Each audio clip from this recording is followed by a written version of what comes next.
Gracias que esperaron, gracias por su paciencia. Mejor lo decidimos así para no pues tenerlos aquí esperando, ¿no?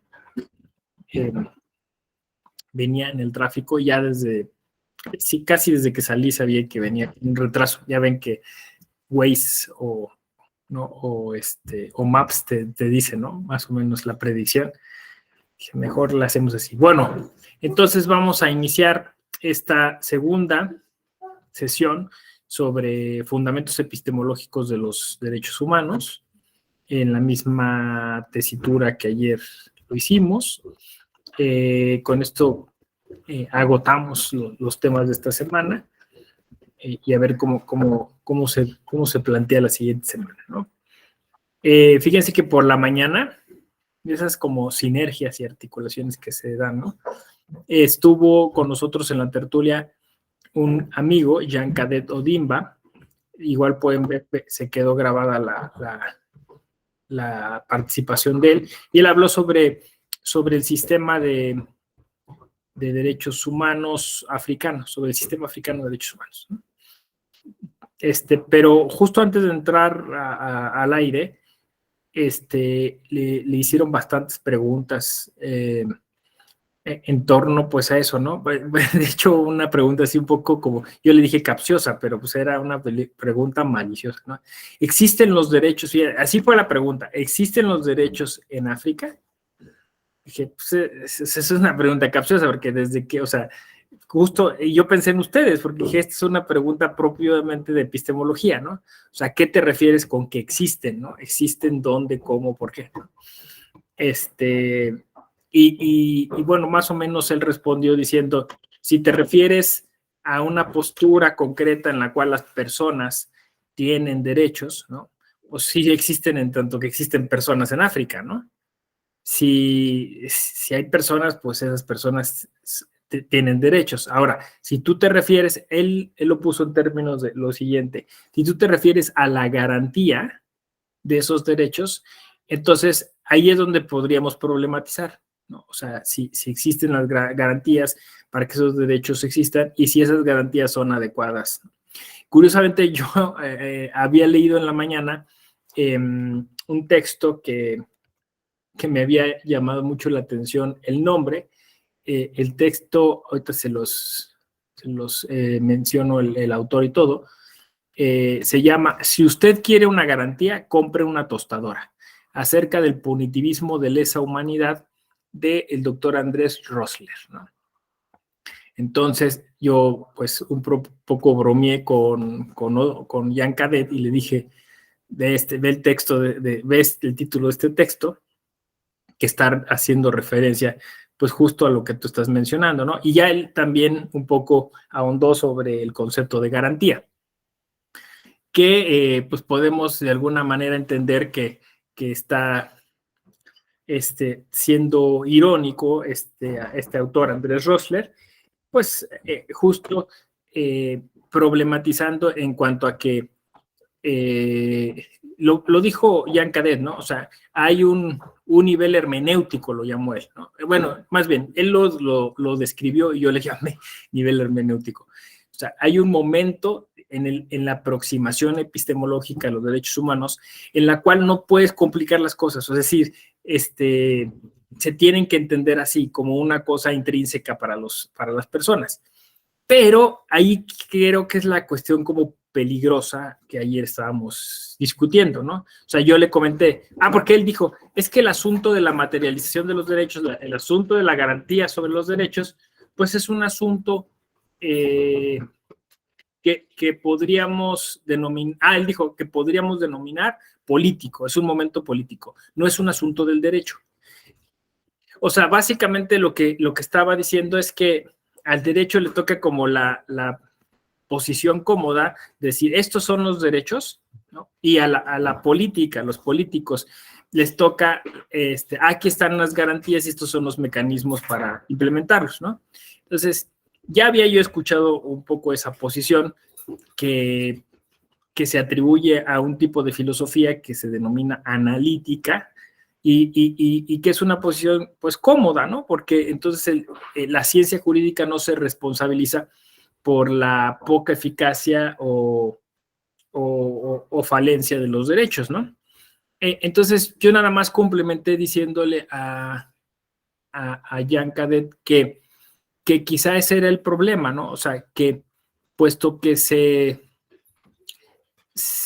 minimiza, se soslaya a la sociedad, o sea, se le considera manipulable o tonta, no sé cómo decirlo, ¿no? Entonces, no se supera jamás ese momento hermenéutico, ¿no? O sea, básicamente decir lo que ayer le llamamos discurso, ¿no? El discurso de los derechos humanos se convierte o se traslapa con la idea de la materialización de los derechos, ¿no? O sea, es decir, el Estado, el gobierno constantemente está hablando del discurso, haciéndolo pasar como una realidad. ¿Sí? Y ese es un tema epistemológico. O sea, es un tema de epistemología. Es querer engañar a la gente diciéndole que va a tener algo, pero en realidad lo único que tiene es la promesa de algo. Lo que antiguamente la filosofía del derecho decía es el ser y el deber ser, ¿se acuerdan? ¿No? Entonces es que es muy fácil decir, no, pues el que te equivocaste eres tú, el que no supiste entender eres tú, porque yo simplemente me estaba refiriendo a una promesa, ¿no? Yo me estaba refiriendo al deber ser, nunca te dije que eso necesariamente era así o era realidad, ¿no? Me parece que también, ya que nos estamos adentrando en estos temas, y se los propongo, lo pongo a su consideración en esta idea de continuar ahondando sobre estos fundamentos, me parece que ahí empiezan a surgir también conceptos que también trabajados desde la epistemología resultan interesantes, como es el caso de la Constitución o de lo constitucional, ¿no? Porque se entiende, ayer ya lo mencionamos, yo varias veces me refería a un contrato social, ¿no? Entonces, hay si ustedes lo quieren, podríamos llamarlo así, ¿no? O sea, hay un fundamento epistemológico de los derechos humanos que tiene que ver con lo constitucional, con el momento constitucional, le vamos a llamar así, ¿no? Porque esta idea de surgen, se crean o se descubren, ¿no? Los derechos, ¿qué les pasa? Surgen, se crean o se descubren. Estaban en las personas y alguien entonces los descubrió, los nombró y dijo, vamos a garantizarlos de este modo, ¿no? Es el juego, el ejercicio que estamos haciendo. Y en ese momento entonces se hace un acuerdo, ¿no? Un acuerdo, yo ayer lo mencioné un poco, entre la persona y el colectivo, ¿no? El colectivo representado también por personas y el colectivo quizá instituido como un, pues eso, como una organización social, como el gran tercero, dice Zizek, llamado Estado, ¿no? O sea, el Estado que entonces genera esta contraprestación que ayer estuvimos discutiendo, ¿no? Tú dame y yo te doy, ¿no? O sea, tú cede a estas cosas, dame impuestos, permite que yo administre cosas que tú deberías administrar y después te las devuelvo de otra manera, ¿no? O sea, a la otra vez, creo que este concepto lo estábamos llamando maquila, ¿no? O sea, el Estado maquila los derechos. Los obtiene de nosotros, que es lo que creemos, ¿no? Los lleva a sus fábricas, los transforma, o sea, esa materia prima las transforma en un producto y nos las devuelve con un envase o sí, con una presentación que se nos hace atractiva y entonces ya ahí es donde nosotros lo adquirimos o lo compramos, ¿no? Entonces hay pues eso, una idea de esta maquila que por cierto también por ahí había un concepto, a ver si les gusta, ¿no? Es arriesgado, pero ha tenido efectividad en algunos otros cursos, ¿no? esto también, o sea, si tú sigues esta metáfora de el costo de los derechos, la producción de los derechos, la maquila de los derechos, ¿no? Esta cadena de producción de los derechos, en esa metáfora, que insisto, y aquí lo pongo, está muy ligada a la descripción que hace Anna Pintore, la filósofa italiana, o incluso también un historiador del derecho como Pietro Costa, para alguna referencia bibliográfica. También se puede ver, insisto, yo hice esa metáfora y le gustó a la gente, con un lavado. Hay un lavado de derechos. O sea, literalmente como en el imaginario pensamos que es el lavado, ¿no? O sea, de derechos. Es decir, entran en esta dinámica de saneamiento, ¿no?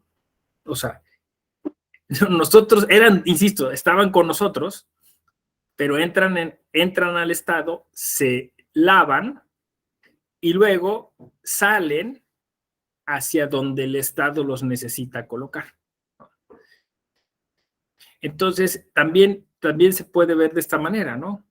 Como, o sea, pantalla, simulación, que son todas cosas un poco de la epistemología moderna, ¿no? O sea, de la representación. Es más, aquí hay una problematización bien interesante a nivel epistemológico. O sea, o es una epistemología fenomenológica o fenoménica, o es una epistemología semiótica o cultural, ¿no? O evocativa, ¿no? O sea, es decir, se trabaja más en las imágenes que realmente trabajarse realmente en los fenómenos, ¿no? No sé si se ve la distinción, ¿no? Seguimos en la misma dicotomía, entre ser y deber ser, realidad. Entonces, la Constitución sirve como una especie de vehículo para esto que estoy diciendo, ¿no? Para el lavado, para la maquila, pónganle el nombre que quieran, ¿no? O sea, para esta transición, ¿no? Entonces, ese es el vehículo, la Constitución. O sea, la Constitución es donde se dice, incluso en el imaginario, ¿no? Es decir, ahí van nuestros derechos. Ahí pactamos nuestros derechos. Ahí acordamos nuestros derechos. Ahí consensamos nuestros derechos. Entonces, vuelvo a llamarlo momento constitucional, ¿no? Momento constitucional, porque no es en sí el texto constitucional, sino es un momento hipotético en el que nosotros, pues, supuestamente acordamos, ¿no? Estas contraprestaciones, por llamarlas de una forma, ¿no? Que por ahí había un meme, ¿no? Que luego me compartió, a ver si se los... Por cierto, ¿encontraron ustedes memes, caricaturas referentes a los derechos humanos o no les dio tiempo como de buscar? Hay un meme justo de esto que estoy diciendo, que me compartió el querido colega Juan Ignacio Bilbao. Lo que quiero ver es si todavía lo tengo aquí en el WhatsApp. Ah, sí está. Esperemos que lo pueda descargar. Ahí está. Se los voy a compartir. Siendo viernes, pues también tenemos que hacer un poquito de magia. A ver, véanlo.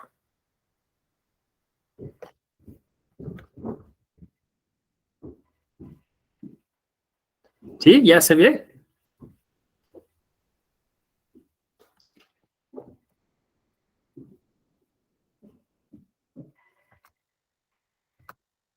¿Sí? Es increíble, ¿va? Cómo una imagen puede develar una cosa que todo el mundo había pensado y, como dicen, y nadie se atrevía a preguntar, ¿no? Lo que callamos los abogados, podríamos titular esta tarde, ¿no? O la gustada sección, ay, qué asco, pero me gusta, ¿no? Sí. O sea, es esta forma de ser de los abogados, ¿no? O sea, como que nos hacemos preguntas, pero justo por nuestra formación nos limitamos, nos retrotraemos, no decimos, ¿no? sí, ¿no? Como que, así como en el meme, está como todo extraño, dudoso, ¿no? Relativo, porque vuelvo a lo que ayer planteamos, ¿no? O sea, pareciera que ese contrato es absolutamente leonino y una de las partes es absolutamente irresponsable, ¿no? Entonces, claro, la Constitución como vehículo sería un tremendo pretexto, ¿no? O sea, sería un momento más.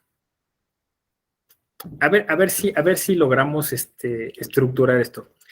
Yo lo tengo claro, pero a ver, fíjense. Eh, hay muchas maneras de expresarlo, ¿no? A ver, la primera, se dijo que el siglo XIX era el siglo del legislador. Entonces, es el siglo de las grandes constituciones, la del 24, la del 57, ¿no? Y casi diríamos la del 17, que es como una consecuencia de la del 57, ¿no? Y el siglo XX es el siglo del presidencialismo, del presidente, ¿no? ¿Por qué? Porque dijimos, no, pues fracasó o sea, ese modelo parlamentario en el que dijimos, aquí están los derechos, fracasó porque lo que necesitamos es que alguien ejecute, que alguien nos diga dónde están los derechos, nos haga pasar, necesitamos políticas públicas. Y entonces pasamos a toda nuestra fe que estaba vaciada en el Congreso, pasó al presidente. Y el siglo XXI es el siglo del juez. Y ahora todo el mundo está diciendo, no, el juez nos va a salvar, el juez nos va a dar derechos, el juez es... ¿Qué va a pasar? Ustedes digan. Va a fracasar ese modelo, ¿no? Quizás ese es el mismo, o sea, el tema es que estamos poniendo la fe en algo distinto a nosotros, no sé si me explico. ¿Sí? Entonces, esa es una de las explicaciones, o sea, seguimos un poco todavía en la influencia de Kafka y su tremendo cuento que ayer narré, ¿no? Ante la ley, ¿no? Seguimos bajo esa influencia. Y bajo esa influencia, entonces, podemos pensar que la Constitución se convirtió en un pretexto. O sea, ¿se imaginan ustedes el siglo XIX? Vienen distintos grupos, sobre todo pues los indígenas, ¿no? O los campesinos, o incluso ya hacia el final del siglo XIX los obreros, vienen. Estado, por favor, dame derechos, los necesito. Estos modelos constitucionales son sumamente individualistas. Tal. ¿Y qué hace el Estado? Sí, sí, sí, te los doy. ¿Dónde firmo, no? Entonces los empiezan a escribir, literalmente los escriben y los meten en la Constitución. Yo ayer lo mencioné, pasan décadas, la gente dice, y bueno, ¿y de qué nos sirvió que los pusieran ahí, no? La gente se fue feliz festejando que ya tenía sus derechos en la Constitución. La gente dijo, no, esto no suena raro, ¿no? Como que nos vieron la cara, ¿no? Entonces volvieron y dijeron, no, yo necesito una garantía, necesito algo más, ¿no? Que de hecho en nuestro caso se llamaron garantías, ¿no? Necesito que me generes procedimientos. Ah, pues ahí estaba el juicio de amparo, que además el juicio de amparo es muy peculiar porque siendo muy abierto, naciendo muy generoso, se va limitando. O sea, estos principios en realidad son candados. Y entonces resulta que hoy, pues el juicio de amparo es súper, o sea, complicadísimo, elitista, ¿no? O sea, no cualquiera entra al litigio de un amparo, ¿no? O sea, requieres de muchos recursos, entre ellos el dinero, ¿no? Según la justicia es gratuita. Entonces el amparo se fue sofisticando y haciendo complejo. Pero ¿qué es lo que pasó entonces cuando llega, queremos garantías? Ah, pues sí, lo vamos a hacer, fíjense, a través de la administración de justicia. ¿Por qué pongo el énfasis en esto? Porque hoy lo creemos así, ¿no? Quien va a materializar los derechos es la justicia a través de la administración. Pero ojo, que la palabra administración viene del latín ministrare, o sea, es decir, dar en pequeñas dosis. O dicho de otro modo, es dosificar. Volvemos al cuento de Kafka. O sea, el chiste no es actualizar justicia, dar justicia, no, es administrarla, gestionarla, ¿no? O sea, darles poquito, ¿no? dales para que sepan que sí hay, ¿no? No les des a todos, dale a algunos, y así. Entonces, el juego, a mi parecer, se hace todavía más perverso, ¿no? Porque entonces se burocratiza eso. Sí, se ponen tiempos, se ponen requisitos, o sea, se hacen cosas para seguir haciendo lo que ayer estuvimos mencionando como postergarlo, postergar. Y bueno, pues casos sobre su petición no es válida, no le alcanzaron los argumentos, no son suficientes, suficiente lo que está diciendo, no es determinante. O sea, eso, la Administración de Justicia ha crecido sobre eso. O sea, sobre un arte de darnos el avión. ¿No? ¿A poco no? O sea, eso sí lo saben hacer muy bien. O sea, cómo darnos excusas. Entonces, bueno, aquí estamos parados, justo eso, ¿no? O sea, diciendo, ¿qué diablos es la Constitución? ¿Quién diablos interpreta la Constitución? ¿Y quién dice qué es lo que la Constitución otorga o quita o permite o impide, ¿no? ¿Quién lo dice? ¿Y cómo lo dice? O sea, lo que estamos diciendo es eso, ¿no? Bueno, pues es una persona que como nosotros es un ser humano que tiene sesgos cognitivos, que se enoja, que se equivoca, que tiene preferencias, que nació en una familia, que tiene privilegios, ¿no? Que normalmente no los asume, ¿no? En eso estamos, o sea, diciendo, al final, si voy a tener o no derechos, va a pasar por una persona que quizá ni siquiera me conoce y que no me quiere conocer, que no se preocupa, ¿no? O sea, dependo de un extraño que supuestamente ese ejercicio le otorgaba objetividad, le otorgaba imparcialidad, pero que pocos creen que eso en realidad suceda, ¿no? La Constitución como un pretexto, como un pretexto. Ahora, la Constitución, acá tengo, ya les dije que me sobran las metáforas, ¿eh? La Constitución como un catálogo, pero no como un inventario. Me encanta esta metáfora. A ver, se los voy a contar, ¿no? Me pasó ir al Walmart, creo que sí, fue el Walmart. Y entonces, pues, entras al Walmart y te dan un folleto, ¿no? Es un catálogo. Entonces, tú abres el folleto y empieza a ver ofertas, tal, ¿no? Entonces, de repente, pues andábamos necesitando una lavadora. Esta lavadora. Uy, no, está súper bien y el descuento y no sé qué y tal. Ok, pregunto dónde es el área, tal voy, ya sabes, ¿no? Vocean a la persona, bien la persona, oiga, por favor, quiero esta lavadora, ¿no? Y entonces, muy inteligentemente, dicen, sí, claro, venga a pagar, ¿no? Vas a pagar y ya, pum, pum, te meten en un sistema, la computadora, no sé qué, pam, la tarjeta, ¿no? Parcialidades, crédito, normalmente es así, ¿no? Meses sin intereses, pam. Muy bien. ¿Cuándo me llega la lavadora? No sabemos. Como que no saben, ¿no? La acabo de comprar, ¿no? O sea, soy abogado y precio y cosa, ¿no? O sea, yo ya pagué, ¿dónde está mi lavadora, no? Es que, ¿qué cree? Están agotadas. Sí, pues como la oferta está buenísima, pues se agotaron. Otra tienda, no, no, están agotadas. Hasta que el proveedor resurta. Básicamente hasta que el proveedor haga nuevas lavadoras, ¿no? Pero usted pues ya aseguró un precio, ¿no? Sí, pero pues, me hubieran dicho eso antes y a lo mejor busco otra opción, ¿no? Dentro de las que sí existen, ¿no? Entonces, como abogado, uno empieza a decir, a ver, pero esto es o sea, esto es una oferta en términos del Código Civil, ¿no? Ustedes tienen que cumplir y no pueden decir que cuando les dé la gana, ¿no? Tienen que sostenerme el precio y sí, joven, pero ese es un catálogo.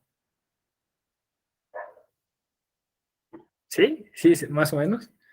Lo que está ahí no necesariamente está en existencia. Cosa distinta es si yo le hubiera enseñado mi inventario. Porque vas a la computadora del fulanito y dices, mire, aquí hay una lavadora, serie, no sé qué tal, hay dos. Estas sí existen, pero nosotros no vendemos lo del inventario, vendemos lo del catálogo. Esos son los derechos humanos. ¿Ya? ¿Más o menos se entiende? O sea, el Estado está muy tranquilo haciendo catálogos de derechos. Esa es la Constitución. ¿Dónde es la epistemología? ¿Qué compraste? Una foto. ¿No? Bueno, digamos, este es un ejemplo el que puse, pues todavía, vamos a decirlo así, raya en lo normal y coherente, ¿no? Pero el Estado a veces hace como algunos vendedores de Mercado Libre, ¿no? Que tú dices, quiero eso. Y ¿no? Y ya sabes, ¿no? Un carro, bueno, exageran con eso, pero bueno, una bicicleta de tales condiciones, oye, qué buen precio, tal, la compras y te llega una bicicleta así, ¿no? Es que usted no leyó las letras chiquitas, era el modelo, ¿no? O usted se fue con la finta de la foto, y a veces el Estado hace eso, ¿no? Es que yo quería tener este derecho, pero pues resulta que tengo, o sea, tengo este derecho, pero tengo este derecho, ¿no? Que no llena mis expectativas, que no me alcanza, que no es suficiente. ¿Cómo ven? ¿Qué opinan? ¿Les gusta esa metáfora? Bueno, vamos a ver una película porque es viernes. Bueno, una escena, ¿eh? No creo que aquí decían, vas a poner, vas a poner una película porno, o cómo que una película porno, por no dar clase. No, claro que no. Vamos a poner una escena que está sumamente estudiada, pensada y vista cientos de veces, sabiendo además quién está detrás de la creación de esta escena.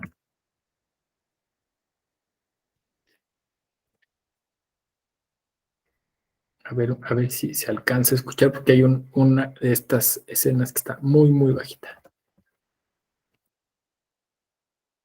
¿Por qué son ustedes tan... Sí, ahí está.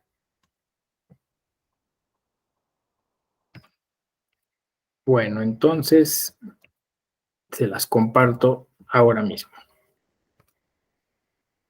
Aquí está. Pero no, hay que compartirla con pestaña. Compartir audio. Aquí está. Listo.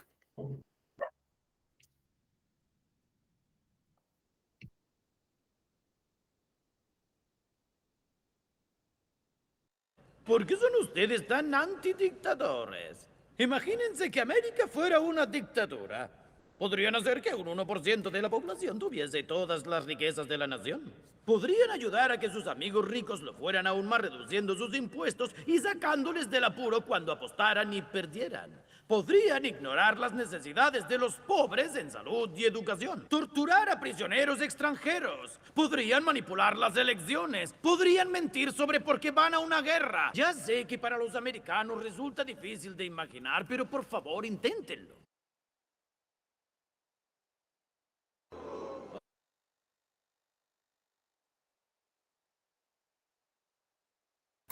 Bueno, esta célebre escena de la película El dictador de Sacha Baron Cohen, que es un comediante inglés, británico, que hace estos personajes, ¿no? Y luego hace a Borat, ¿no? Por ejemplo, que es este falso documental donde pues, supuestamente una persona del este de Europa llega a Estados Unidos y hace desmanes, pero en este hace a un dictador de un hipotético imaginario país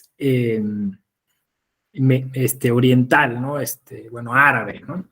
En el cual pues hay una dictadura y hay un régimen eh, supuestamente violador de derechos humanos, o no, sí, o sí se presenta como un régimen donde no ha habido democracia, no ha habido elecciones, ¿no? Entonces, hay un golpe de Estado, a él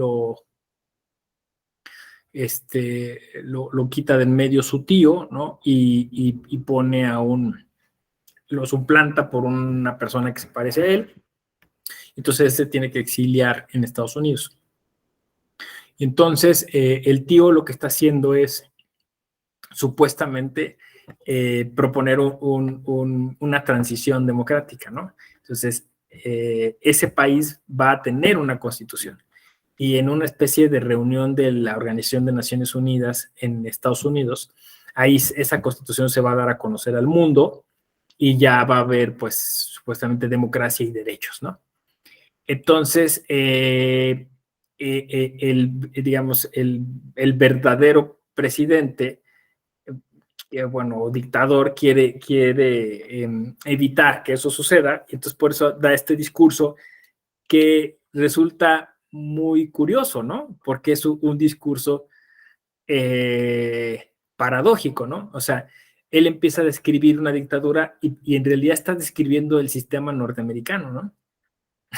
O sea, está describiendo cómo es posible que coexistan elementos democráticos con elementos antidemocráticos. Está describiendo cómo puede haber un discurso, un sistema de derechos humanos y también puede haber múltiples violaciones a los derechos humanos, ¿no? Entonces, cuando él dice, por ejemplo, ¿no? Esto de salvar al sistema de banca, ¿no? Cuando hay una crisis para salvar a los amigos, dice él, ¿no? Que tienes a través de los fondos públicos, o dice, por ejemplo, puedes torturar, se está refiriendo a Guantánamo, puedes encerrar a la gente por su color de piel, se está refiriendo a los afroamericanos, ¿no? Entonces, o sea, ¿cómo es que regímenes que se jactan de ser democráticos y protectores de derechos humanos en el mismo momento histórico pueden también estar violando derechos humanos, ¿no? ¿Cómo es esto posible, no? Bueno, pues justamente Francia, que declaró los derechos del hombre y el ciudadano, pues siguió todavía un siglo más teniendo esclavos y teniendo colonias en diversas partes del mundo. Pero además, fíjense qué interesante, ¿no? Supuestamente viene un proceso de reconocimiento, de inclusión y de ciudadanización, y los franceses le dan ciudadanía a muchos extranjeros. Y dices, qué evolucionados, ¿no? Por eso es que vemos ahora a muchas personas provenientes de las colonias francesas en series o películas de televisión en Francia. Pero lo cierto es que esta comunidad sigue siendo relegada. Y aunque constitucionalmente se les reconoce que tienen una ciudadanía de tal o cual condición, en la práctica, esta gente sigue viviendo en los suburbios, ¿no? Sigue habiendo lo que llaman un techo de cristal, o sea, es difícil que los veas en una posición de poder, ¿no? O siendo influyentes, que es lo mismo que pasa de alguna manera con las mujeres, ¿no? Seguimos todavía teniendo sofisticadas estrategias para irlas relegando, ¿no? Acuérdense, el mecanismo que ha utilizado esta cultura de los derechos es la postergación, es el darle la vuelta, es el gato por liebre, ¿no? Diría alguien. Entonces, yo ayer creo que mencioné, ¿no? Una epistemología adecuada, correcta, os haría que justamente generáramos una crítica inmediata, ¿no? O sea, ¿cómo hacemos para trascender el discurso? ¿Cómo hacemos para encargarnos realmente de los derechos? Porque incluso cuando hablamos de esto, se habla de paradigma, ¿no? O sea, es decir, ¿qué entendemos por paradigma? Incluso en términos de Hans Kuhn, ¿no? O sea, entendemos como una epistemología general aceptada por una cultura o una sociedad, ¿no? Sí, cambiamos de paradigma, entendemos que toda la sociedad está viendo las cosas, está conociendo las cosas de un modo concreto, ¿no? De acuerdo a ese planteamiento genérico. Y entonces hoy los derechos humanos se constituyen como una gran epistemología paradigmática. ¿Sí? O sea, esa es la relación, digamos, más fuerte que encuentro yo entre el concepto de derechos y la epistemología, a través de este concepto de paradigma. Bueno, sigamos explorando otras vertientes, como ese fue el caso de la Constitución, ¿no? Entonces, la Constitución como un vehículo, ¿no? O sea, de alguna manera se va estructurando. Y con la Constitución, insisto, pasa lo mismo, ¿no? O sea, es decir, también, no sé, no me acuerdo muy bien porque no coordino este diplomado, pero no sé si en algún momento hay un tema, creo que sí, que tiene que ver con epistemología y Constitución. ¿Se acuerdan ustedes? No, no lo han tomado. Me imagino que no, porque ya si no ya me hubieran dicho, sí, ya pasó. Porque normalmente si eso fuera, me imagino que la más adecuada para dar ese tema sería Wendy, en su caso, Wendy Harkin, ¿no? Pero, claro, es lo mismo, ¿no? O sea, a ver, la Constitución como una representación de algo. Volvemos a la epistemología, ¿no? O sea, el texto constitucional es la representación de algo. Y me voy a servir ahora a aclararlo a través de una célebre imagen.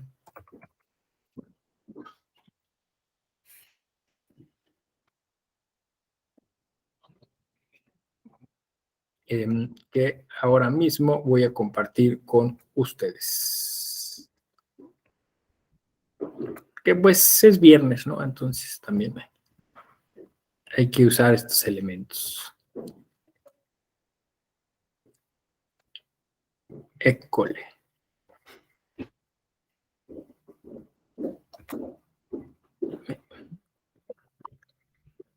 Me dicen si ya están viendo.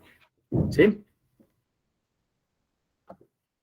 Ceci n'est pas un no, a ver, lo voy a decir bien. Ceci n'est pas un pipe, ¿no? Que está dentro de la colección La traición de las imágenes. O, traducido al español, ¿es o no esto una pipa? ¿No? Y esto René Magritte lo dibujó en Bélgica en 1929. Ahora, díganme ustedes por qué esto no es una pipa.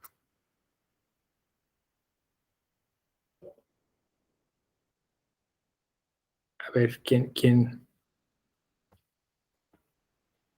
se anima?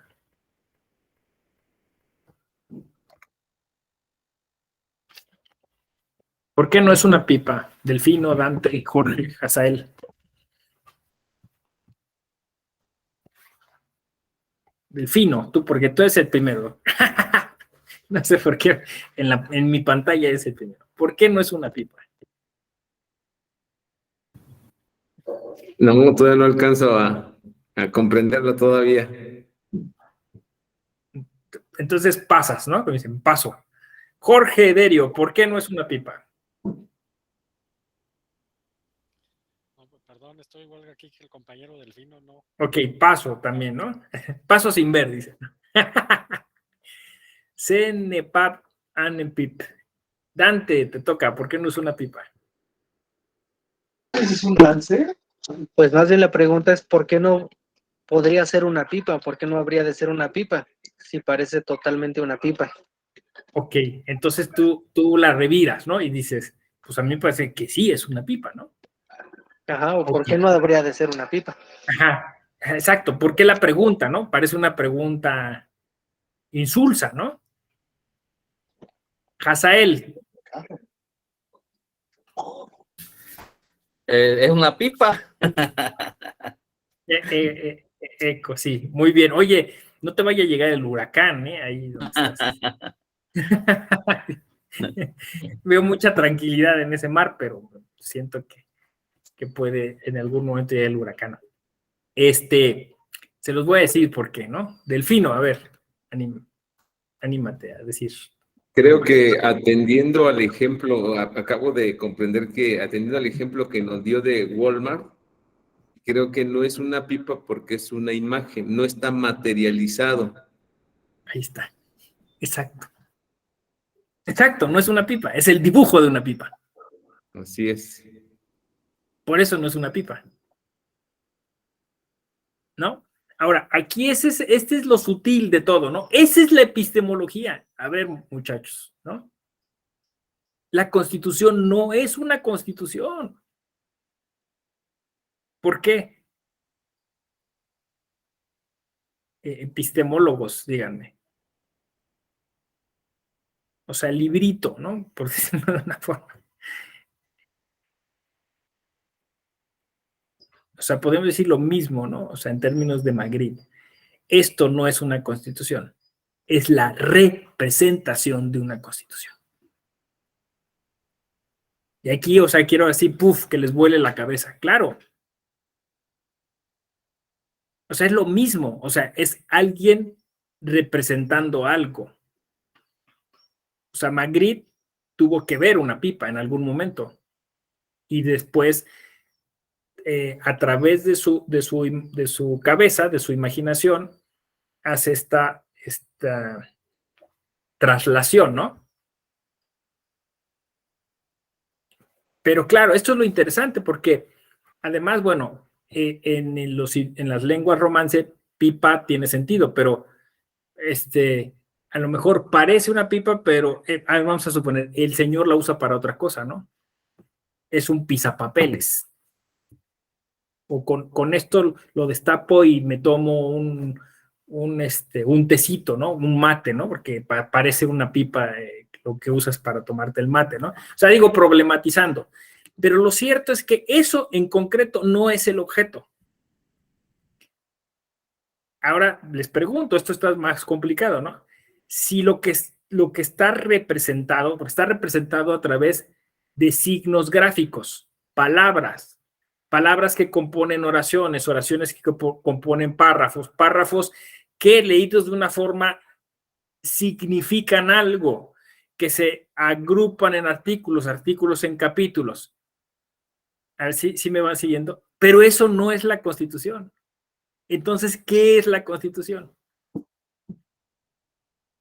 Así, ¿de dónde conocemos? ¿De dónde ven? El constituyente, como le dicen, hizo un tipo de epistemología. Se acercó a algo, lo leyó, se hizo un ejercicio hermenéutico, pero se acercó a algo, ¿no? A lo mejor se acercó a otras constituciones escritas, no lo sé. En teoría, y aquí está con un poco el imaginario, se acercó a las prácticas, ¿no? Se acercó a la gente, habló con la gente, y después eso lo codificó, lo tradujo y lo trasladó a un texto, a papel y tinta, lo escribió. Pero bueno, esto es, en un momento, vamos a decirlo así, casi romántico y poético, ¿no? Porque negoció, pactó, ¿no? Y en las reformas actuales, pues dijo, a ver, a mí me conviene, yo tengo un cuñado, puedo tener un negocio, al partido le interesa, no sé, ¿no? O sea, en el momento romántico sí, o sea, tuvo una inspiración, miró algo y dijo, esa práctica social la tenemos que poner aquí en este texto. Entonces, yo podría tener aquí eso, un librito llamado Constitución y decirles, esto no es una Constitución. Es la representación de la Constitución, ¿no? Y ¿por qué es importante eso, no? Porque de alguna forma lo que va a suceder con los derechos está ahí, está representado ahí. ¿Sí? Más o menos. Bueno, a ver, anímense. Es la pregunta de la sal, ¿no? ¿Qué es una Constitución? ¿Se acuerdan? La sal tiene una expresión para eso, ¿no? Dante, adelante. Justamente, según recuerdo que cuando una constitución deja de reflejar el sentir de su sociedad o de regular sociedad, se convierte en una hoja en blanco. Según recuerdo. Letra muerta, ¿no? Letra muerta, decíamos. Así es. ¿No? Va por ahí la idea, y creo que la Constitución, como lo decían, lo comentaba usted, maestro, es eso, si solo son palabras, solo son párrafos, es un objeto, vaya, ¿no? Quizás se asemeja un poco a lo que es la persona moral, vaya. No, esto es una ficción y en la teoría pura, según recuerdo, en la teoría pura del derecho de Kelsen es donde habla de la persona. La persona en sí mismo es una ficción. Nosotros somos humanos y la persona es el centro de imputación normativa. Entonces, se van generando ficciones sustentadas en teorías que van siendo aceptadas para darle sentido a algo, ¿no? En este caso al derecho, a un sistema, a la convivencia entre los seres humanos, entre países, entre quizás hasta en un futuro entre planetas, entre especies. O sea, se van generando esas ficciones para ir lubricando, para ir acomodando ese entendimiento. Perfecto, qué bueno que te animaste, Dante, porque sí, justo así a través de intuiciones vamos, esto es el constructivismo, ¿no? Vamos articulando cosas, ¿no? Sí, efectivamente, entonces dices tú, es una hoja en blanco, ¿no? Que es una metáfora que se usa mucho, ¿no? O dicen, fíjense, hay otra expresión muy coloquial que dicen, estoy haciendo mi cartita a los Reyes Magos, ¿no? O sea, estoy haciendo una demanda, estoy haciendo una petición, estoy diciendo que requiero de estos derechos, hago mi cartita, ¿no? Pero pues ya sabemos, ¿no? Los Reyes Magos puede que no tengan dinero, ¿no? Entonces, nos puede traer la mitad de lo que pedimos, nos pueden traer otra cosa o nos pueden traer un carbón, ¿no? Entonces, es eso, ¿no? Me sonó eso a la hoja en blanco. Pero, y yo luego dije letra muerta, claro, porque fíjense qué curioso, puede haber derechos, puede haber cuestiones constitucionales que son letra muerta. O sea, que están en el texto representados, pero no existen, nadie los pela, nadie les hace caso, duermen el sueño de los justos, ¿no? Entonces, qué paradójico, porque hay cosas que son constitucionales que no tienen una existencia epistemológica, ontológica real, ¿sí? Más o menos. Sí, Dante. Quizá ahorita con su comentario se me asemejó un poco a la verdadera, perdón, no a la verdad, no lo podría saber, pero sí al tratar de entender al verdadero derecho romano. Algo que algunos los maestros de derecho romano que tenía es, no podemos entender el derecho romano desde nuestra concepción de sociedad. Uno, ¿en qué sentido? Que el pater familias era el supremo o era el dueño de todo lo que estaba bajo su manto y tenía el jus abutendi, el jus frendi y el jus, bueno, el uso, todos los atributos de la propiedad. Entonces, aunque fuera una persona, su hijo, podía darlo en prenda, vaya, si así lo deseaba, ¿no? Y es lo que pensaría ahorita un poco sobre estas ficciones que hablábamos. No podemos hablar, si hablamos del concepto de persona en el derecho romano, la persona se limitaba al pater familias y todos los demás eran objetos. Entonces había un universo muy pequeño de personas, pensaría yo de esa manera, ¿no? Quizá un poco más reflejado a una época más actual, el derecho de las mujeres, ¿no? Por ejemplo, en el medievo, pues las mujeres no tenían propiedades, eran casi cosas, ¿no? Donde hasta tenías que dar una dote porque te ibas a hacer, el papá daba la dote porque alguien te iba a hacer el favor de cuidarte a tu criatura, ¿no? Y cosas y concepciones muy, ¿cómo llamarlo? Muy fuera de lugar dentro del entendimiento que tenemos hoy en día de la sociedad y las personas, ¿no? Hablándose, ahora sí, de derechos humanos, ¿no? O sea, ahora sí que metiendo a colación la epistemología de los derechos humanos, ¿no? O lo que decía, lo que creo que sí, digo, no recuerdo bien si sí lo dijo la Corte, no es tratar, o bueno, no voy a meter a la Corte, pero es el famoso conflicto que tiene el presidente actual de la disculpa de los reyes españoles hacia los mexicanos por la conquista, ¿no? Es lo que decían, o sea, los derechos humanos no se pueden entender intrageneración, como es que algo, según recuerdo, algo se mencionó, que no pueden, no se podía condenar de violación de derechos humanos porque en ese entonces quizás ni existían, vaya, no se tenía ese concepto, o sea, el concepto de la vida era otro, o sea, del mercantilismo, el dominio, la expansión, o sea, se pensaba muy diferente, vaya. Sí, fíjate que dijiste muchas cosas interesantes porque efectivamente, aunque volvemos a este asunto epistemológico, ¿no? O sea, se habla constantemente de la dignidad humana, por ejemplo, ¿no? Y se dice, como ya existe la dignidad humana reconocida a nivel constitucional a través del principio pro persona, nadie se va a atrever a cosificar a una persona, porque lo que nos dice el concepto de dignidad es que las personas son fin y no son medio. Lo que tú estás diciendo antes, no, hay un chorro de ejemplos en que las personas son medios, ¿no? Y especialmente en el derecho electoral. En el derecho electoral somos votos, ¿no? O sea, no somos intención, no somos voluntad, no somos expectativas, somos votos. Votos que se compran. Entonces, ese famoso derecho a, ¿no? Es que tengo derecho a expresar mi voluntad política, es ilusión, ¿no? En ese punto en concreto nos cosifican siempre y nos ven como un medio, porque el fin es el poder, el fin es el hueso, el fin es el...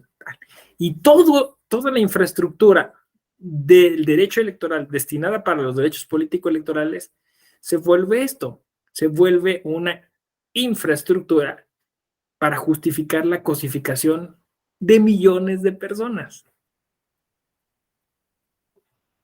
¿Por qué? Porque pues, nosotros estamos con la idea de que supuestamente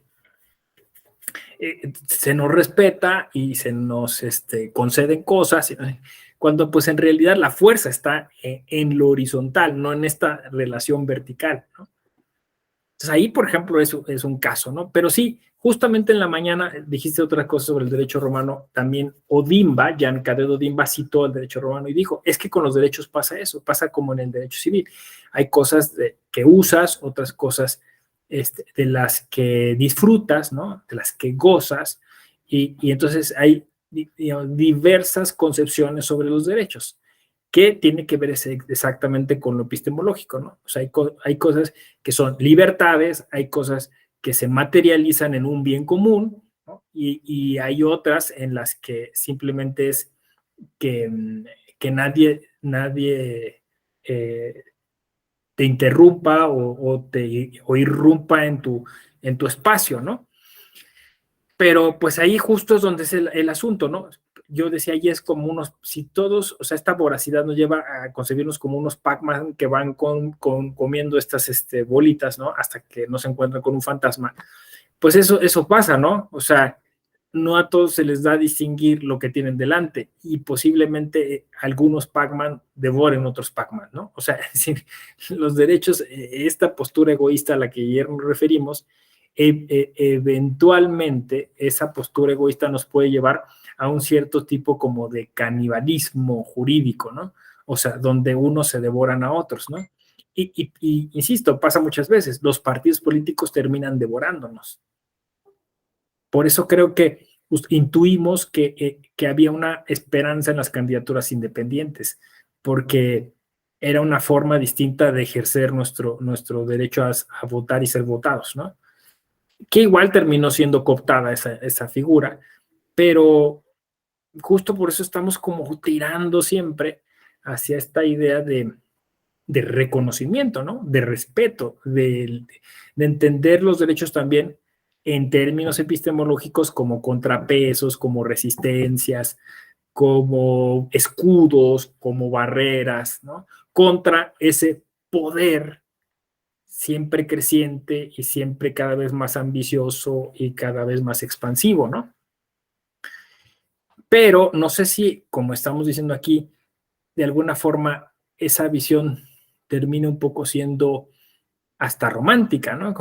¿no? Por eso dicen que los derechos humanos tienen algo como de romántico, no sé, algo como de metafísico, ¿no? Porque terminamos colocándolos en esta postura un poco así como esperanzadora, poética, que, insisto, sigue conectándonos de nuevo con el cuento de ayer de Kafka, ¿no? Entonces, sí, qué bueno que te arriesgaste, Dante, y yo diría otra cosa además, ¿no? Decía yo, bueno, la Constitución entonces que es una representación y puede contener algunos de estos derechos, y estos derechos pueden estar ahí, aún si no se materializan, aún si no tienen vida, aún si son letra muerta, pero también pasa el fenómeno contrario. A ver, voy a explicar, ¿no? Lassalle, al que me referí, decía, la Constitución son los fenómenos reales de poder. ¿Se acuerdan? Fenómenos reales de poder, ¿no? Y es lo que algunos llaman constitución material o constitución histórica o constitución real, ¿no? Si alguien vio algo y lo representó en un texto, ¿qué es eso que vio? Prácticas sociales, ¿no? Fenómenos sociales que veía, oye, mira, la gente le gusta expresarse y le gusta que no le limiten en esa expresión. Y todos estamos de acuerdo que deberíamos de tener algo que nos permita decir lo que pensamos y que alguien nos critique, ¿no?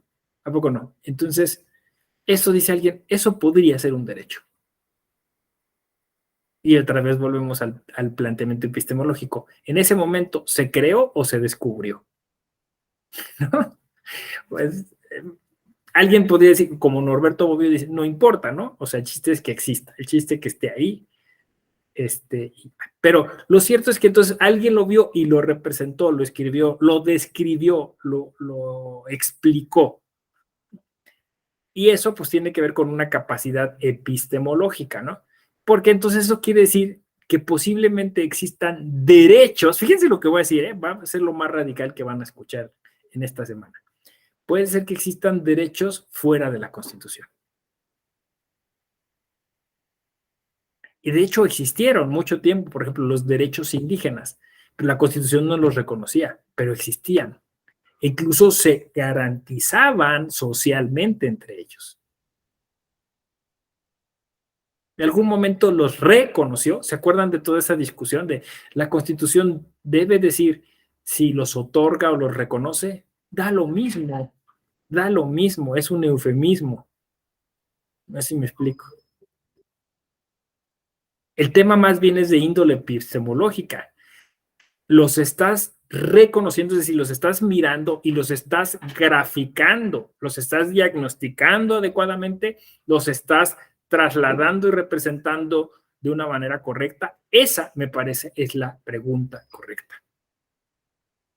Lo que yo llamo los conductos comunicacionales entre la Constitución material y la Constitución real. Y aquí hay un trabajo epistemológico tremendo que hacer, ¿no? Así, en una caricatura, porque es algo muy elemental y burdo, pero ¿qué hacemos? Subimos a todos los asesores del Congreso de la Unión a autobuses y los llevamos a los pueblos, les damos un recorrido por los barrios, les decimos, esta es la realidad, esto es lo que tienes que graficar.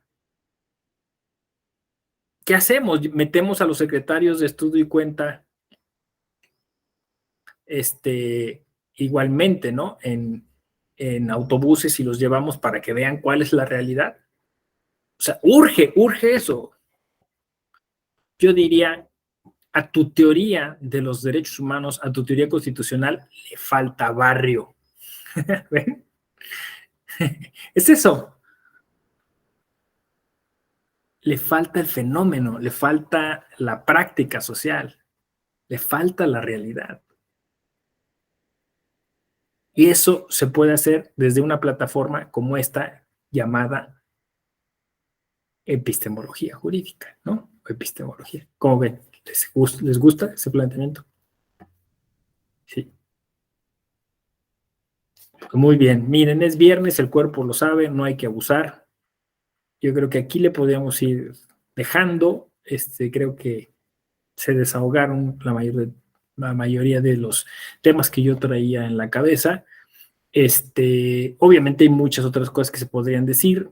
El tiempo es siempre relativo, puede ser mucho, puede ser poco. Pero creo que fue suficiente, ¿no? Siento que luego las clases tienen como una vida, ¿no? Nacen, maduran y luego se mueren, ¿no? Yo les seguiré atento de sus preguntas, igual podemos hacerlas a través de redes sociales, estaré muy atento de eso. Cuídense mucho, les veo próximamente, quizá incluso hasta A lo mejor una de esas la próxima semana. Y si no, de todas maneras, nos vemos en las redes sociales. Cuídense mucho. Bonito fin de semana. Dante, adelante, dime. Perdón, nada más, ya es más una curiosidad pedagógica, académica. En su criterio, perspectiva, ¿cuál sería el mejor orden para tomar los cursos que imparte el eje sobre esta línea más filosófica? Porque está el derecho probatorio, lógica jurídica, epistemología jurídica, pensamiento crítico, y creo que hay otro. Entonces, Ajá, dentro de ética. su exacto, o sea, dentro de su criterio, ¿cuál sería la mejor forma o prelación o orden de tomarlos? Yo tomaría primero epistemología, luego pensamiento crítico, luego ética, luego lógica, luego argumentación y finalmente derecho probatorio.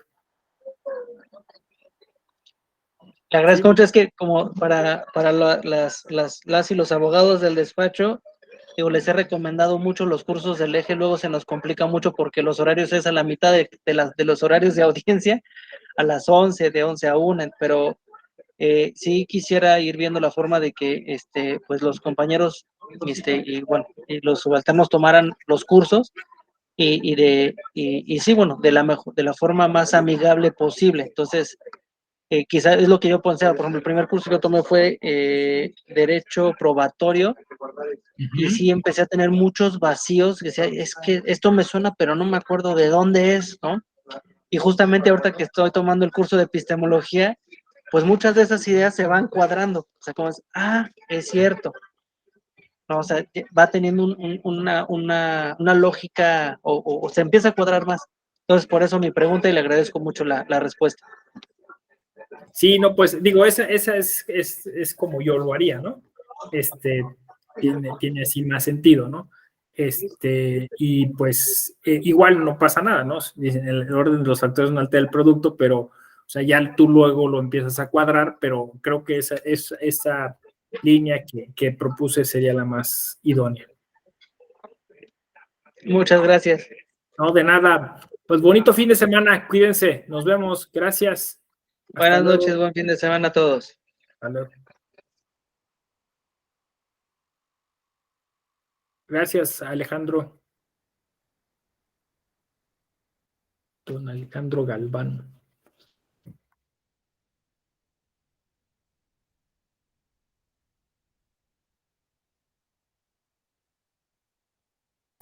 Nos vemos. Bye.